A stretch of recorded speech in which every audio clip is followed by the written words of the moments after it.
Olá pessoal, tudo bom? Aqui é a professora Gabi e hoje a gente vai falar um pouquinho sobre produtividade primária e secundária. Essa aula está relacionada com a nossa aula de cadeias alimentares. Então, se vocês não viram a aula de cadeias alimentares, por favor, dê uma olhadinha lá para a gente conseguir seguir no conteúdo. Quando a gente fala de produtividade, por exemplo, a minha produtividade. Quando eu falo isso, eu estou pensando em algo que eu produzi. Por exemplo, qual foi a minha produtividade no Instituto Federal esse ano? Foram tantas aulas por semana. Foi uma publicação. Quando a gente fala de produtividade nos ecossistemas, a gente também está pensando em algo que é produzir a produtividade. Eu falo da produtividade primária e secundária nos ecossistemas. Produtividade primária está relacionada com quantidade de energia que é produzido pelos organismos dos níveis tróficos primários nas cadeias alimentares. Quem são eles? São os organismos autótrofos, as plantas, as algas, as bactérias que têm capacidade de produzir matéria orgânica. Então, a minha produtividade é a quantidade de energia que é adicionada aos organismos, né, sobre uma forma de biomassa. O que é uma biomassa? Né? Biomassa é a quantidade de matéria orgânica seca por uma quantidade diária. Lembra lá na aula de cadeias alimentares? A gente falou de pirâmides ecológicas, inclusive a gente falou da pirâmide ecológica de biomassa, que seria a quantidade, né, de organismos, a quantidade em massa desses organismos em uma área. Esse conteúdo, então, de produtividade primária, a gente está considerando a quantidade de energia produzida pelos seres vivos do nível trófico primário. E é importante a gente dar uma olhadinha aqui nas pirâmides ecológicas de energia que a gente também falou na aula anterior. Bom, nesses organismos que participam na cadeia alimentar, eu tenho a maior quantidade de energia presente nos seres vivos, que são os produtores, porque eles que vão iniciar, né, que vão dar a quantidade de energia que vai manter toda essa cadeia alimentar funcionando. Então, eu tenho aqui o meu nível trófico primário, com a maior quantidade de energia, e uma quantidade dessa energia é utilizada por esse ser vivo através da respiração dessas plantas ou dessas algas fotossintetizantes, e o que sobra passa para o segundo nível trófico. O segundo nível trófico é receber uma quantidade de energia, vai respirar, né, fazer a respiração, vai perder pelas fezes energia também, o que sobra passa para o terceiro nível trófico e assim por diante. Então, na minha produtividade primária, né, que é a quantidade de energia produzida pelos seres vivos autótrofos da minha cadeia alimentar, eu tenho dois tipos diferentes. Eu tenho a produtividade primária bruta e a produtividade primária líquida, também conhecida como PPB e PPL. Como que funciona? A produtividade primária bruta é o total de energia que é produzido por essa planta. Então, toda a quantidade de fotossíntese que essa planta fez produziu uma quantidade de energia. Essa quantidade é a minha produtividade primária bruta. Já a minha produtividade primária líquida tem relação com a quantidade total de energia que é produzida pela fotossíntese dos seres autótrofos, mas a minha produtividade primária líquida tem o desconto.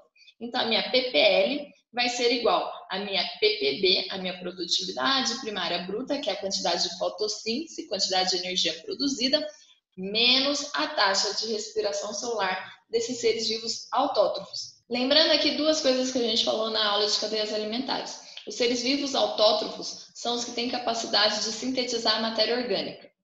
Tudo bem? Então, tem capacidade de sintetizar glicose, por exemplo.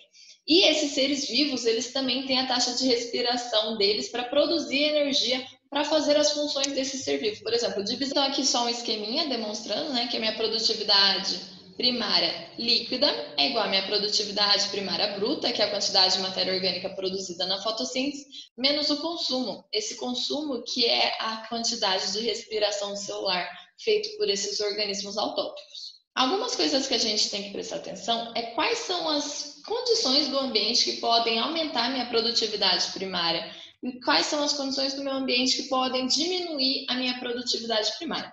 Lembrando que produtividade primária está relacionada com taxa de fotossíntese. Então a gente pensa, o que limita a taxa de fotossíntese em uma planta?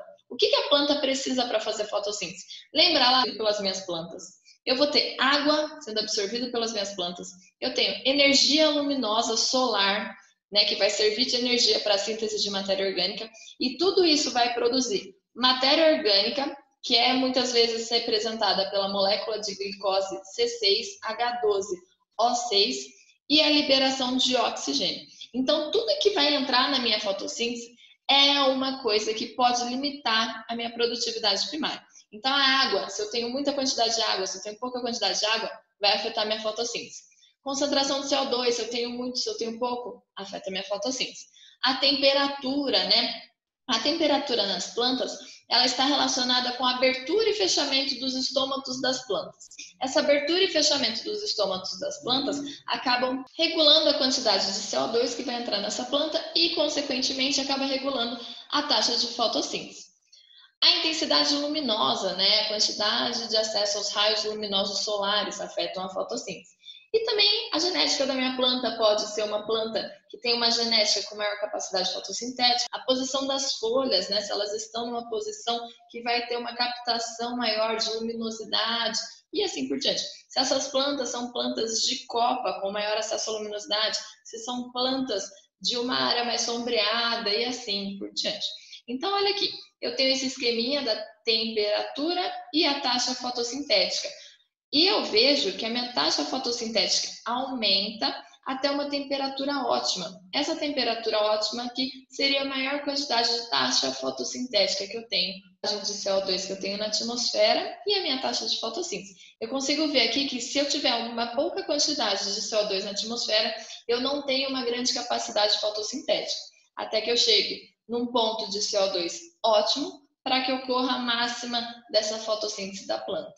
E aqui meu terceiro gráfico mostra a intensidade da luz e a taxa de fotossíntese. E eu consigo ver se eu tiver uma baixíssima intensidade de luminosidade, a minha planta tem uma baixa taxa fotossintética, até que ela atinja uma quantidade ótima, né, de intensidade luminosa, e isso vai ter uma taxa fotossintética maior para cada uma dessas plantas. E a gente sabe que luminosidade, temperatura são fatores que variam ao longo da latitude. Eu tenho uma maior temperatura, maior intensidade luminosa. Se eu estou em países que estão mais próximos do polo, né, eu tenho uma menor temperatura e uma menor intensidade de luz. Então isso varia com a latitude da Terra. Isso também varia com as estações do ano. Então aqui eu consigo ver nessa imagem que eu tenho maior produtividade primária ocorrendo em lugares que têm uma maior temperatura, maior intensidade luminosa e maior quantidade de umidade. Aqui tem essa tabela, que é o trabalho de Cormond, de 1976, que ele faz a produtividade de diferentes ecossistemas, diferentes florestas, diferentes culturas agrícolas. Olhem aqui que a produtividade ela é dada em quilocalorias por metro quadrado por ano. Então, é uma quantidade de energia, né, que eu tenho por uma área. Lembra lá que a gente falou que tem essa relação de quantidade em uma área? Olha lá, quilocalorias por metro quadrado. E aí eu consigo ver as diferentes produtividades. Por exemplo, o deserto. O deserto ele é muito quente. Sim, ele é muito quente. Mas na área. Nas florestas, por exemplo, uma floresta tropical que tem bastante umidade. Olha a quantidade de produtividade dela comparada a uma floresta temperada. Florestas temperadas, elas não são tão quentes quanto uma floresta tropical.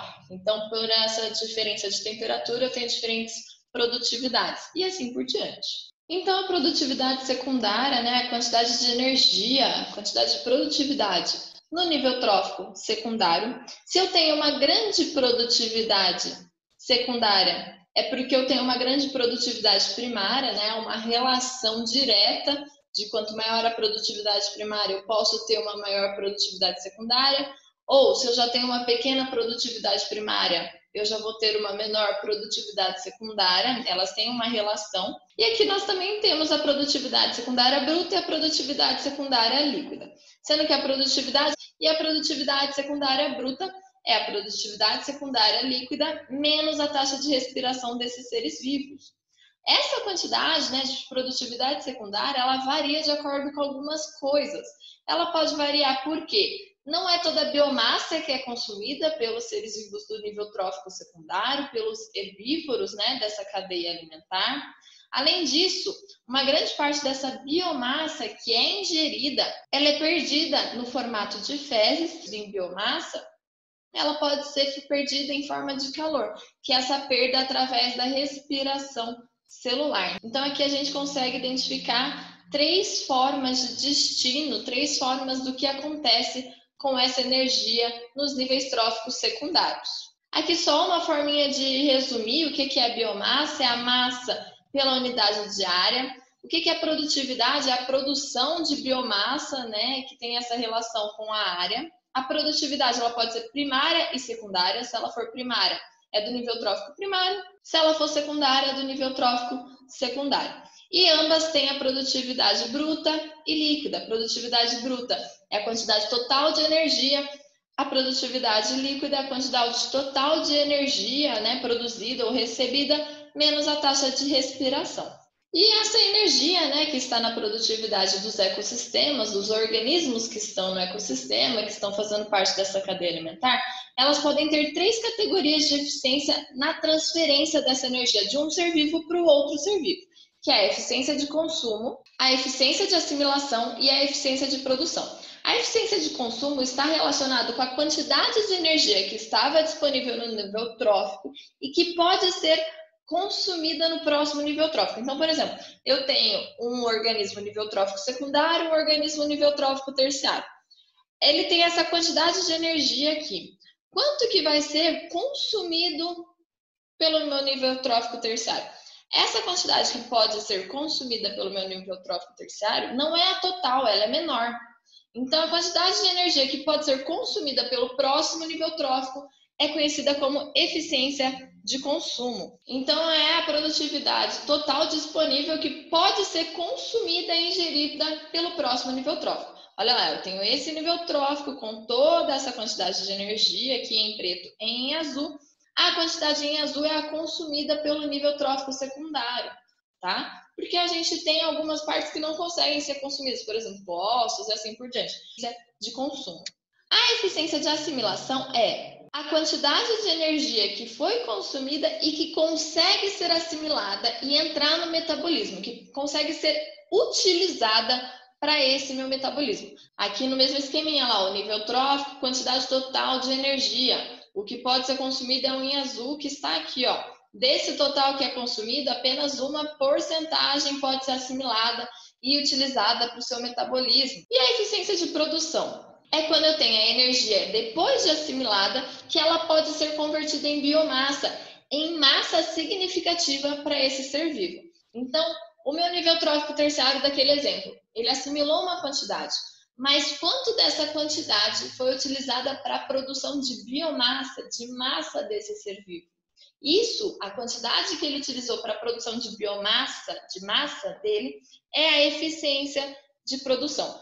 E aqui, novamente, olha lá, o nível trófico primário tinha tudo isso, eficiência de consumo, a eficiência de consumo só uma parte assimilada, da assimilada apenas uma parte utilizada para a geração de biomassa.